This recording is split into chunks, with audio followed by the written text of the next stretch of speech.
So hello everyone and welcome. Thank you for joining me in the video today. I hope you're excited because the contrabass clarinet is back.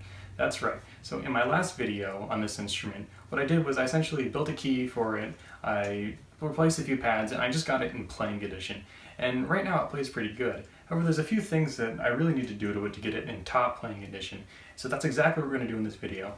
Also, I'm actually going to take it to my wind ensemble practice, and I'm going to play it and I'm going to see how this instrument sounds.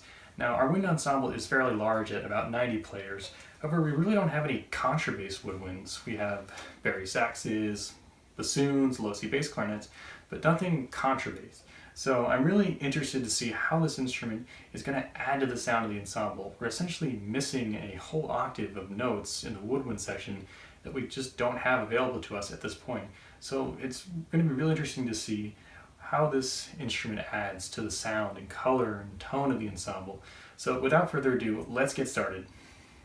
Alright, so the first problem with this instrument is that I think there's a small leak in the upper joint, and we're going to find it, and we're going to do that using a feeler gauge. So what a feeler gauge is essentially a very thin piece of plastic that we're going to put between the tone hole and the pad, and then we're going to close the pad, and we're going to see how much resistance the piece of plastic puts up when we try to pull it out. If it puts up a lot of resistance, that means that the pad is touching the tone hole and we're getting a good seal. But if it's not a lot of resistance, then we can easily pull it out. That means there's probably a leak there and we gotta fix that. So let's try this pad first. So I'm gonna do this side. Nice, a lot of resistance. That's exactly what we wanna see. When we do the other side, again, a lot of resistance. So that pad's good. Let's try this pad right here. Resistance, that's good. I could just pull that right out. So that's where our leak is. So now what I have to do is I have to take that pad out and I had to put a shim on the side that had the leak so that it'll essentially push the pad farther towards the tone hole and we'll get a nice good seal. So let's get started.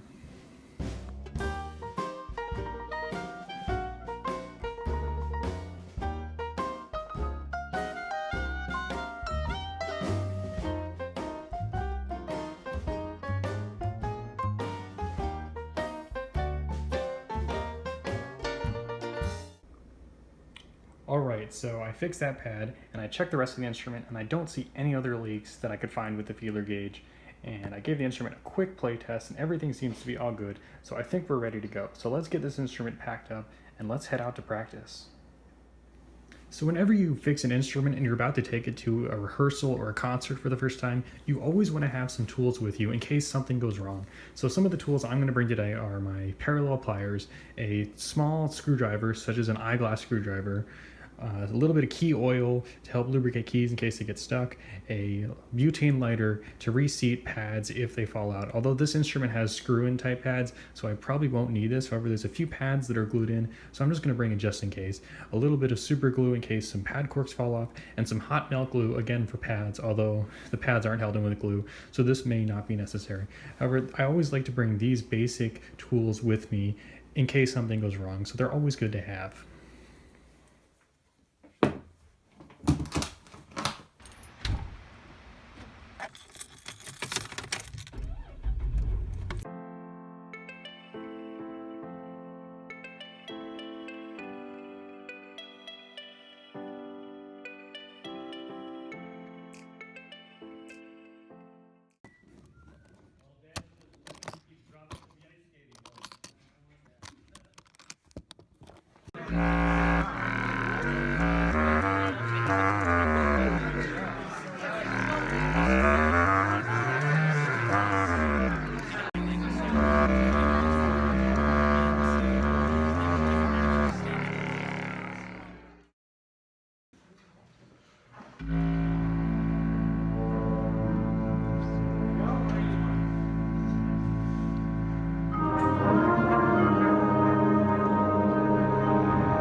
So thank you everyone for watching. I hope you enjoyed watching this video as much as I enjoyed making it.